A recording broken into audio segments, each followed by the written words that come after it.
ಈ ಕೇಸಲ್ಲಿ ಎಸ್ಪೆಷಲಿ ಏನು ಮನೆ ಕೆಲಸದ ಅತ್ಯಾಚಾರ ಪ್ರಕರಣದಲ್ಲಿ ಈ ರೀತಿಯಾಗಿ ತೀರ್ಪು ಬರ್ಬೋದು ಅಂತ ಸಾಧ್ಯವಾಗಿ ನಿಮ್ಗೊಂದು ಎಕ್ಸ್ಪೆಕ್ಟೇಷನ್ ಇತ್ತು ಆಸ್ ಎ ಅಡ್ವೊಕೇಟ್ ಆಗಿ? ಖಂಡಿತ. ಅಲ್ಲಿ ನಡೆದಂಥ ಪ್ರಕ್ರಿಯೆ ಮತ್ತು ಅಲ್ಲಿದ್ದಂಥ ವಿಡಿಯೋ ವಿಜುವಲ್ ನೋಡಿದಾಗ ಖಂಡಿತ ಇದರಲ್ಲಿ ಶಿಕ್ಷೆ ಆಗುತ್ತೆ ಅಂತಂದೇಳಿ ಮೊದಲೇ ಹೇಳಿದ್ದು ನಾವು ಅದು. ಸೊ ಆದರೆ ಅದನ್ನು SIT ಅವರು ಸಮರ್ಪಕವಾಗಿ ಒದಗಿಸಿದ್ದಾರೆ. ಅದನ್ನು ಸಮರ್ಪಕವಾಗಿ ಅಲ್ಲೆಗೆಳೆಯೋಕ್ಕೆ ಇವರು ವಿಫಲರಾಗಿದ್ದಾರೆ. ಇಷ್ಟೇ ವ್ಯತ್ಯಾಸ. ಏಕೆಂದರೆ ದಾಖಲೆ ಕೊಟ್ಟು ಮಾತ್ರಕ್ಕೆ ಶಿಕ್ಷೆ ಆಗುತ್ತೆ ಅಂತ ಅಲ್ಲ, ಅದನ್ನು ಸರಿಯಾದ ರೀತಿಯಲ್ಲಿ ಅದನ್ನು ನೆಗೆಟಿವ್ ಆಗಿ ತಗೊಂಡೋಗ್ಬೇಕು. ಅಂದರೆ ಅದನ್ನು ಇವರ ಪರ ವಕೀಲರಾದಂಥವ್ರು ಅದನ್ನು ಅಲ್ಲೆಗೆಳೆಯುವಂಥ ಕೆಲಸವನ್ನು ಮಾಡಬೇಕಲ್ಲಿ. ಅದನ್ನು ಮಾಡೋದ್ರಲ್ಲಿ ವಕೀಲರಲ್ಲಿ ಸ್ವಲ್ಪ ಎಲ್ಲೋ ಒಂದು ಕಡೆ ಸೋತಿದ್ದಾರೆ ಅನ್ನೋಕ್ಕಿಂತಲೂ ಎಡವಿದ್ದಾರೆ ಅಂತ ಹೇಳ್ಬೋದು.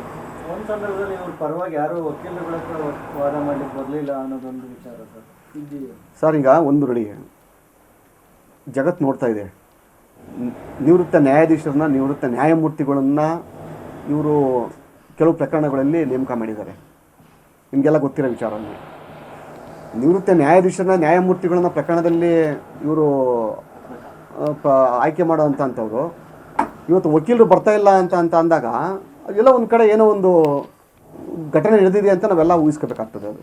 ಸೊ ಹಾಗಾಗಿ ನಾವೆಲ್ಲರೂ ಕೂಡ ಕಾನೂನಿಗೆ ತಲೆಬಾಗಬೇಕಾಗಿದೆ. ಅಲ್ಲಿ ಈ ನ್ಯಾಯಾಂಗದ ಅಡಿಯಲ್ಲಿರುವಂಥ ಪ್ರತಿಯೊಂದು ಇದನ್ನು ಕೂಡ ನಾವಲ್ಲಿ ಅಲ್ಲೆಗಳಿಬಾರ್ದು ಅನ್ನೋದಕ್ಕೆ ಒಂದು ಸ್ಪಷ್ಟ ನಿದರ್ಶನ ಆಗಿದೆ.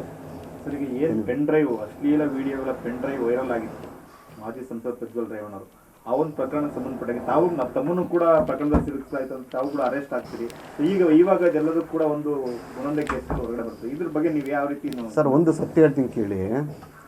ಸತ್ಯ ಯಾವತ್ತೂ ಮುಚ್ಚಿಡೋಕ್ಕೆ ಸಾಧ್ಯ ಇಲ್ಲ. ಅದು ಅಲ್ಲಿ ಪೆನ್ ಡ್ರೈವ್ ಹಂಚಿದ್ರು ಅಂತೇಳಿ ಅವನು ಅರೆಸ್ಟ್ ಆಗಿಲ್ಲ. ಅಲ್ಲಿ ಯಾವ ಸಂತ್ರಸ್ತ ಹೆಣ್ಮಗಳಿದ್ದು ಅಲ್ಲಿ ನನ್ನ ಮೇಲೆ ಅತ್ಯಾಚಾರ ಮಾಡಿದೆ ಅಂತ ನೇರವಾಗಿ ದೂರು ಕೊಟ್ಟಿದ್ದಾರೆ. ಅಲ್ಲಿ ನನ್ನನ್ನು ಪೆನ್ ಡ್ರೈವಲ್ಲಿ ಹಂಚಿದ್ದಾರೆ ಅಂತ ಅವರೇನು ಹೇಳಿಲ್ಲ. ಅಲ್ಲಿ ನನ್ನ ಮೇಲೆ ಅತ್ಯಾಚಾರ ಆಗಿದೆ ಅಂತ ಹೇಳಿದ್ದಾರೆ ಅಲ್ಲಿ. ಸೊ ಅದು ಮುಂದಕ್ಕೆ ಈ ಚಿತ್ರನ ಇಡೀ ಜಗತ್ತು ನೋಡ್ತಾ ಕುಂತಿದೆ. ಅಲ್ಲಿ ನಾವಿನ್ನೇನು ಬಿಚ್ಚಿ ಹೇಳಬೇಕಾಗಿಲ್ಲ. ಅಲ್ಲಿ ಸತ್ಯಾಸತ್ಯತೆಗಳು. ಈಗ ನಾನು ಈ ರಾಜ್ಯದ ಜನತೆಗೆ ಏನಕ್ಕೆ ತಿಳಿಸೋಕ್ಕೆ ಇಷ್ಟಪಡ್ತೀನಿ ಅಂತ ಅಂದರೆ, ಪೊಲೀಸ್ ಇಲಾಖೆ ಆಗಿರ್ಬೋದು, ಬೇರೆ ಆಗಿರ್ಬೋದು, ಸ್ಪಷ್ಟೀಕರಣ ಮಾಡಿ ಪ್ರಿಪೇರ್ ಮಾಡಿ ಕೊಡೋವಂಥ ಸಾಕ್ಷ್ಯಗಳು ಈ ನ್ಯಾಯಾಲಯ ಎಲ್ಲ ಮುಂದಿನ ನ್ಯಾಯಾಲಯದೆಲ್ಲ ಕೂಡ ಹೋಗ್ತವೆ. ಅವು ಯಾವುದು ಉಳಿಯಲ್ಲ. ಅದು ಸತ್ಯ ಸಂಗತಿಗಳಿದೆಯಲ್ಲ, ಅದನ್ನು ಯಾರಿಂದಲೂ ಮುಚ್ಚಾಕೋಕ್ಕೆ ಸಾಧ್ಯ ಇಲ್ಲ ಅಲ್ಲಿ.